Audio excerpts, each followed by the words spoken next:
Hello बच्चों, कैसे हो आप लोग। उम्मीद करता हूं सब लोग बहुत बढ़िया रहोगे। दोस्तों बहुत बहुत स्वागत है आप सभी लोगों का हमारे इस चैनल पर। मैं हूं आपका दोस्त, आपका मेंटोर सीए जसमीत सिंह। दोस्तों दिसंबर 2023 के एग्जाम बहुत ही नजदीक आ चुके हैं और आपको पता है सबसे इंपॉर्टेंट चीज टेक सब्जेक्ट के अंदर एग्जाम में क्या होती है, वो होती है अमेंडमेंट्स।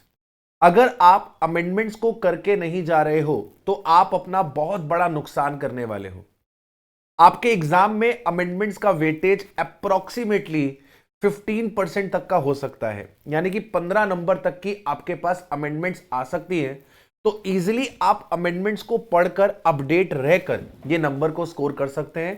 किसी भी हाल में आपको अमेंडमेंट छोड़ के नहीं जानी है।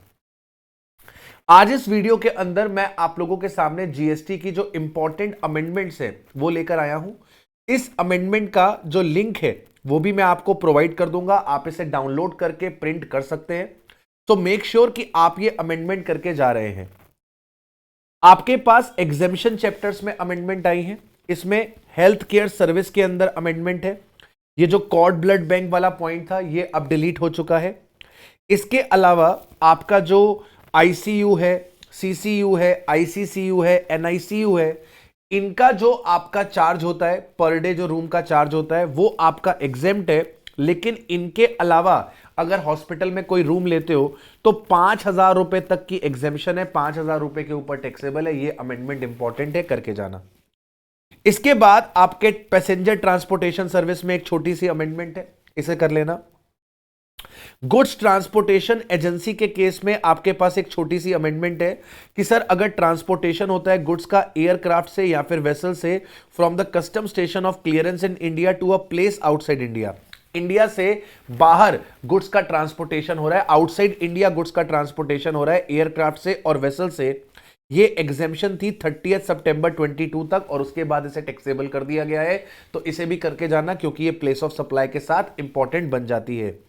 इसी तरीके से आपके पास रेलवे और वेसल के केस में जो ट्रांसपोर्टेशन होता है रेलवे इक्विपमेंट्स का और मटेरियल का, ये डिलीट हो चुका है। जीटीए के थ्रू जो 1500 की और 750 की आपकी एग्जेम्पशन होती थी ये डिलीट हो चुकी है। एग्रीकल्चर रिलेटेड में जो फ्यूमिगेशन की सर्विस थी ये डिलीट हो गई है। आपके पास जो एग्रीकल्चर स्टोरेज थी उसके अंदर बहुत सारी चीजें आती थी, अब इस स्कोप को रिड्यूस कर दिया है एग्रीकल्चर प्रोड्यूस पे, राइस पे, माइनर प्रोड्यूस पे। देखो मैं समझा नहीं रहा हूं, ये आपको खुद से करनी है, मैं आपको इंपॉर्टेंट अमेंडमेंट्स बता दे रहा हूं, ठीक है। ये अमेंडमेंट्स आपको टेकअप करके चलनी है। इसके अलावा इंपॉर्टेंट अमेंडमेंट है टूर ऑपरेटर की सर्विस वाली, इसको आप अच्छे से कर लेना, ये आपके एग्जाम के लिए बहुत ही ज्यादा इंपॉर्टेंट होने वाली है। इसके बाद आपके पास गवर्नमेंट की जो सर्विसेज थी ये आपके पास सुपर इंपॉर्टेंट निकल कर आ रहा है। ओल्ड लॉ कहता था कि आपके speed post, express parcel post, life insurance और एजेंसी की सर्विसेज, ये सर्विसेज पोस्ट ऑफिस की टैक्सेबल है, बाकी एग्जेम्प्ट है। अब उल्टा हो गया है, पोस्ट ऑफिस की सभी सर्विसेज टैक्सेबल है, बस आपकी कुछ सर्विसेज हैं जो एग्जेम्प्ट है। पहले कुछ सर्विसेज टैक्सेबल थी, मैक्सिमम आपकी एग्जेम्प्ट थी, अब सब टैक्सेबल है, केवल ये 5 क्या हो गई है, सॉरी ये 4 क्या हो गई है, एग्जेम्प्ट हो गई है। इसके बाद आपकी एग्जेम्पशन विड्रॉ हुई है होटल पे। होटल पे पहले आपका अप टू ₹1000 एग्जेम्प्ट हुआ करता था, अब ये फुल्ली टैक्सेबल हो चुका है। स्लॉटरिंग ऑफ एनिमल्स पहले एग्जेम्प्ट था, अब टैक्सेबल हो गया है। रिजर्व बैंक ऑफ इंडिया की सर्विसेज पहले एग्जेम्प्ट थी, अब टैक्सेबल हो गई है। आरबीआई को जो अपनी फॉरेन एक्सचेंज की सर्विसेज मिलती थी वो पहले एग्जेम्प्ट थी, अब टैक्सेबल हो गई है। इडा जो सर्विसेज देता था पहले वो एग्जेम्प्ट थी, अब टैक्सेबल हो गई है। सेबी जो सर्विसेज पहले देता था वो एग्जेम्प्ट थी, अब टैक्सेबल हो गई है। Goods and service tax network पहले जो सर्विस देता था अब वो टैक्सेबल हो गई है। सर्विसेज प्रोवाइडेड बाय एफएसएसएआई जो आपका लाइसेंसिंग करता है, रजिस्ट्रेशन करता है, एनालिसिस करता है, टेस्टिंग ऑफ फूड सैंपल्स, पहले ये एग्जेम्प्ट होती थी, अब ये टैक्सेबल हो गई है। इसके बाद आईटीसी के अंदर अमेंडमेंट आई है कि आपका जो लास्ट डेट है फॉर अवेलिंग द आईटीसी वो पहले 1 अक्टूबर हुआ करता था, सॉरी 31 अक्टूबर हुआ करता था, अब वो 30 नवंबर कर दिया गया है, या फिर आपकी actual date of annual return, दोनों में जो भी अर्लियर होगा। इसके बाद 16(2) बीए के अंदर एक नई कंडीशन ऐड कर दी है कि अगर सेक्शन 38 के अंदर आपका आईटीसी रिस्ट्रिक्ट है तो उसका आप क्रेडिट नहीं ले सकते। सेक्शन 38 आ गया है रिटर्न्स वाले चैप्टर में, तो इसको जरूर से कर लेना, ये भी आपका इंपॉर्टेंट हो जाता है।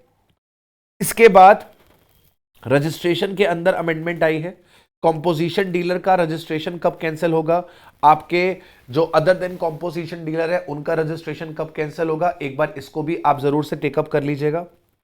टैक्स इनवॉइस और डेबिट नोट क्रेडिट नोट में आपके पास अमेंडमेंट है, इसको देख लीजिएगा।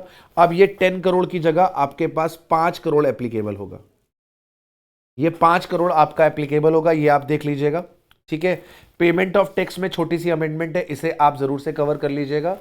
और कोई खास अमेंडमेंट नहीं है जिसे आपको ध्यान में रखना है। एक कॉम्पोजिशन वाली अमेंडमेंट को भी देख लीजिएगा, राइट। इन अमेंडमेंट्स को आप टेकअप कर लीजिएगा। मैं सारी की सारी जो लिस्ट है ये मैं आप लोगों को प्रोवाइड कर दे रहा हूं, सो मेक श्योर कि आप इसे जरूर से टेकअप करके जा रहे हैं।